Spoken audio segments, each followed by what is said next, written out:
Assalamualaikum warahmatullahi wabarakatuh. Bismillah, alhamdulillah, wassalatu wassalamu ala rasulillah, wa ala alihi wa sahbihi wa mawalah. Allahumma sholli ala Muhammad wa ala ali Sayyidina Muhammad.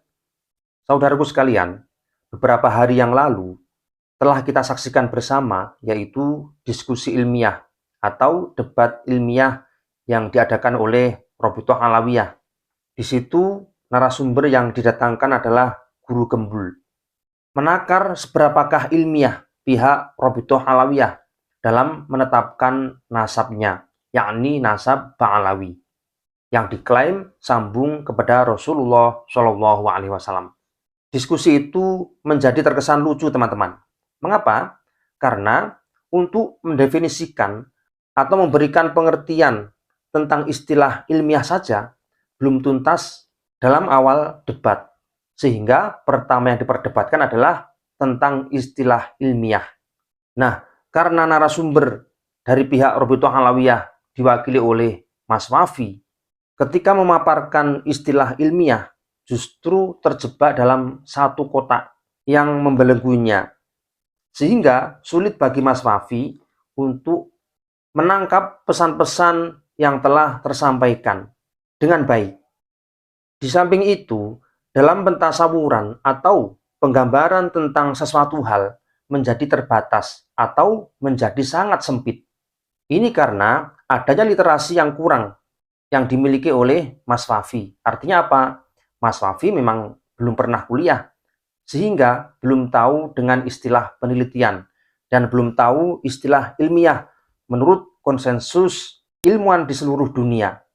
Mas Wafi hanya terjebak dalam satu istilah terkotak, yaitu istilah-istilah yang biasa digunakan oleh ulama-ulama abad pertengahan hingga saat ini.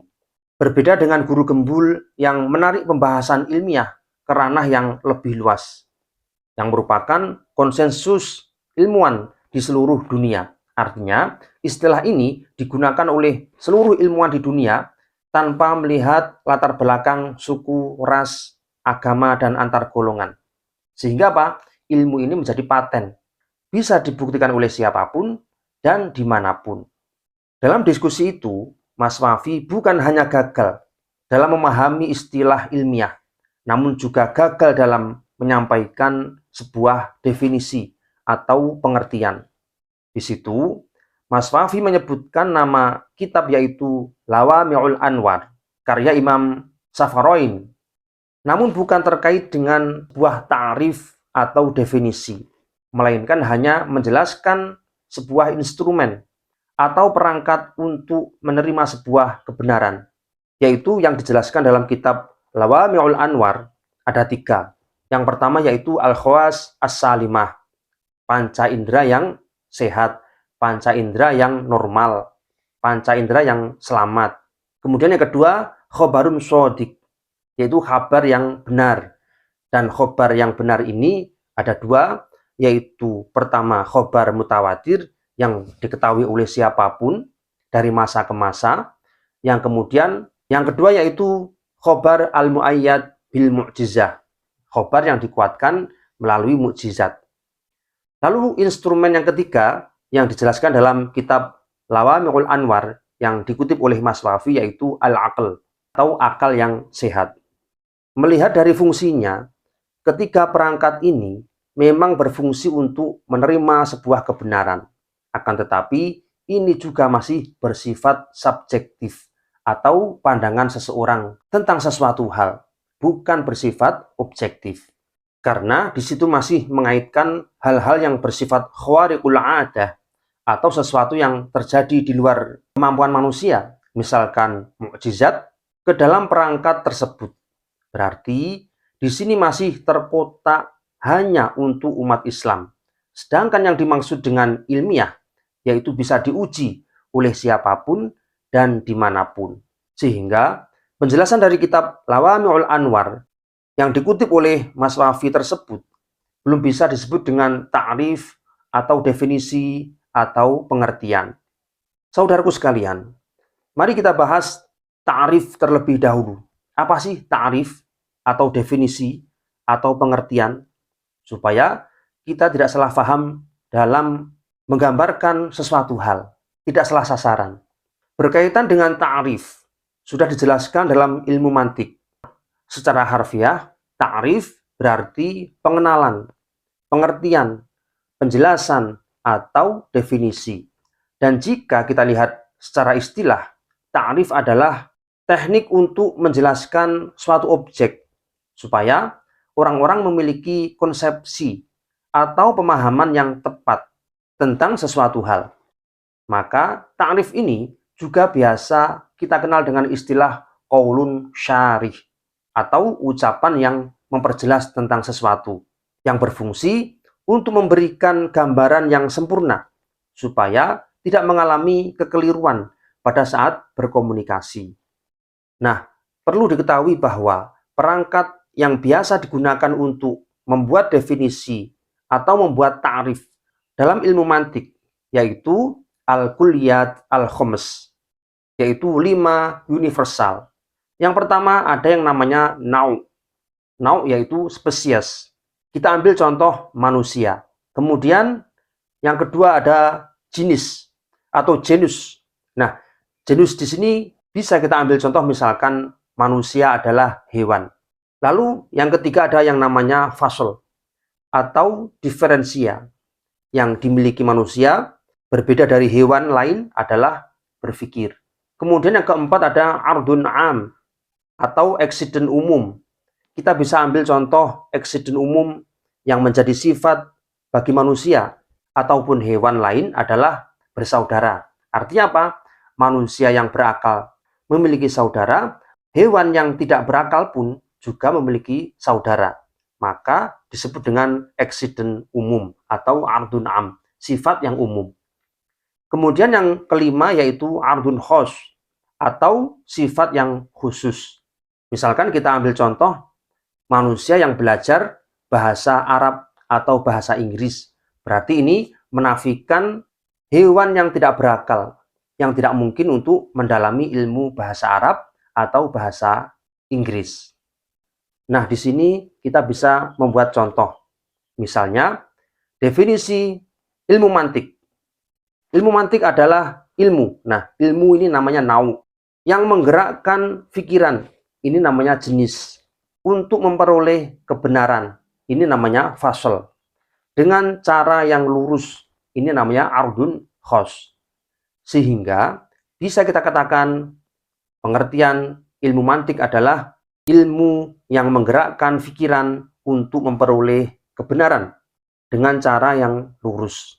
Berkaitan dengan membuat ta'rif atau membuat definisi, sebenarnya tidak hanya mengacu pada satu kelompok kata, melainkan juga bisa menggunakan suku kata yang lain atau suku kata yang lebih panjang yang masih berkaitan selama tetap memenuhi syarat-syarat yang ada. Apa syarat untuk membuat definisi atau sebuah pengertian?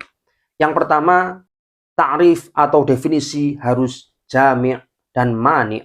Artinya, mampu mengumpulkan semua hal yang termasuk dalam ta'rif, sekaligus mencegah masuknya hal-hal yang bukan termasuk di dalamnya. Kemudian yang kedua, syarat untuk membuat definisi atau ta'rif, yaitu tidak boleh mengakibatkan kemustahilan, misalnya muter-muter, atau ada dua kata yang bertentangan. Ini tidak boleh menggunakan pengertian atau definisi seperti ini. Kemudian syarat berikutnya yaitu ta'rif atau definisi harus logis. Maksudnya apa? Mudah diterima oleh akal sehat. Lalu syarat berikutnya, ta'rif atau definisi tidak boleh menyalahi aturan bahasa. Berarti dia harus belajar bahasa terlebih dahulu. Kemudian berikutnya, ta'rif tidak boleh menggunakan kata majas tanpa adanya petunjuk qarinah. Misalnya, saya membuat definisi tentang manusia. Ternyata yang saya gunakan kosakata asad atau macan misalkan. Tanpa adanya qarinah yang saya maksud, maka ini tidak diperbolehkan. Kemudian berikutnya, syarat membuat ta'rif adalah tidak boleh menggunakan lafadz mustarak yaitu lafadz yang memiliki arti ganda.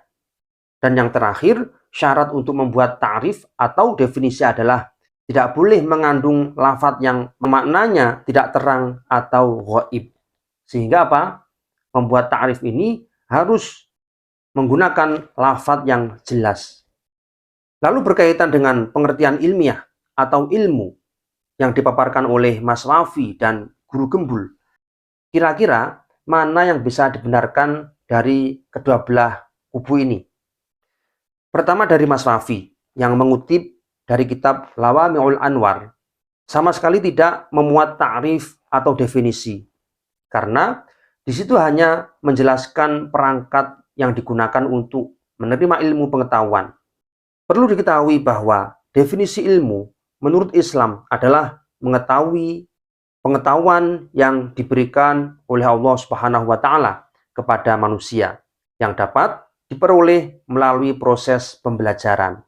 Sedangkan ilmu menurut konsensus para ahli adalah pengetahuan tentang suatu bidang yang disusun secara sistematis. Adapun yang dimaksud dengan ilmiah, yaitu hal-hal yang bersifat keilmuan. Apapun aktivitasnya, selama berkaitan dengan keilmuan, maka bisa kita katakan sebagai ilmiah. Karena kata ilmiah sendiri berbentuk sifat, maka dia bisa mensifati apapun. Adapun metode ilmiah adalah sebuah prosedur atau tata cara sistemis yang digunakan oleh para ilmuwan untuk memecahkan masalah-masalah yang dihadapi. Sedangkan metode ilmiah selalu melibatkan pengamatan atau pengukuran yang cermat, kemudian pelaksanaan eksperimen, pengujian, dan modifikasi hipotesis. Walaupun prosedur metode ilmiah ini bervariasi dan lebih spesifik di setiap bidang, namun proses dasarnya selalu memiliki kesamaan. Jadi, apa yang disampaikan dan dilakukan oleh Guru Gembul jauh lebih ilmiah karena menggunakan metode empiris untuk membuktikan sebuah kebenaran. Semuanya terukur dan pasti, bukan hanya sebatas asumsi atau dugaan semata. Lalu apakah penetapan nasab yang selama ini berkembang merupakan sesuatu yang ilmiah? Jadi perlu diketahui teman-teman bahwa penentuan nasab menurut fikih adalah sebagai berikut. Yang pertama, melalui pernikahan yang sah. Ketika ada bayi lahir dari pasangan seseorang, maka kita yakini bahwa dia adalah anak dari kedua orang tersebut, yakni suami istri, tanpa harus mengecek kebenarannya. Kemudian yang kedua, dengan bentuk ikror atau pengakuan tentang nasab, baik dilakukan oleh sang ayah atau pihak lain. Misalkan ada seseorang memiliki istri, kemudian antara suami istri ini pisah, lalu istri ini memiliki anak, lalu sang suami mengakuinya, maka cukup dia adalah putra dari seorang lelaki tersebut. Kemudian yang ketiga, melalui bukti atau saksi yang biasa kita kenal dengan istilah bayyinah. Bahkan ada sebagian ulama yang berpendapat bahwa persaksian ini kedudukannya lebih tinggi daripada yang lain. Karena saksi atau bayyinah ini bisa membatalkan penasaban yang muncul dengan ikror atau penetapan. Karena ikror itu sifatnya tidak mengikat. Sedangkan bayyinah atau saksi ini sifatnya mengikat. Kemudian yang keempat, metode untuk menetapkan nasab seseorang menurut tradisi Islam tempo dulu, yaitu melalui qiyafah atau menggunakan jasa ahli genetika. Ini dilakukan oleh masyarakat kuno. Namun, jika kita tarik di era kekinian, kemampuan qiyafah atau melacak genetika seseorang bisa kita samakan dengan tes DNA. Karena tes DNA ini juga hanya dilakukan oleh ahli genetika, tidak untuk umum, tidak untuk masyarakat umum. Sehingga apa? Makna qiyafah ini atau ahli di bidang genetika bisa kita maknai sebagai dokter di zaman sekarang. Tentunya dokter yang ahli di bidang genetik. Keempat unsur ini kami sarikan dalam kitab Al-Fiqhu Al-Islami wa Adillatuh dan kitab Nihayatul Muhtaj. Jika kita lihat dari cara menetapkan nasab di atas, ilmiah ataukah tidak, maka bisa kita pastikan semuanya adalah ilmiah. Namun, jika muncul pertanyaan, apakah metode itu merupakan metode empirik, yakni bisa dibuktikan oleh siapapun dan kapanpun, maksudnya dibuktikan sewaktu-waktu, maka belum bisa seluruhnya diuji secara empirik. Maka bisa kita katakan bahwa ilmu penetapan nasab ini tetap menjadi ranah ijtihadi, sehingga tetap membuka peluang untuk penelitian yang dilakukan oleh siapapun. Maksudnya apa? Siapapun boleh meneliti nasab Ba'alawi tanpa terkecuali. Tentunya mereka yang memiliki takhusus atau yang mendalami tentang ilmu nasab. Apapun metodenya. Dan sebelum mendapatkan jawaban pasti, tak ada satupun yang boleh mengklaim tentang kebenaran atas nasab ini. Sementara, jika kita merujuk pada kaidah fiqhiyah, maka penelitian yang satu tidak bisa menggugurkan penelitian yang lain, kecuali memang datanya lebih lemah atau datanya kalah. Nah, ini masuk pada kaidah al-ijtihad la yunqadu bil ijtihad. Ijtihad seseorang itu tidak bisa dirusak, tidak bisa digugurkan, tidak bisa dikalahkan dengan ijtihad orang lain. Seseorang yang meneliti dengan kaidah ilmu yang ia kuasai, tentu mereka adalah mujtahid. Karena sebenarnya ijtihad tidak pernah dibuka dan juga tidak pernah ditutup. Sehingga siapapun mendapatkan peluang untuk beristihad, untuk meneliti tentang sesuatu hal. Jadi seperti itu. Sekian. Wallahu a'lam bishawab. Assalamualaikum warahmatullahi wabarakatuh.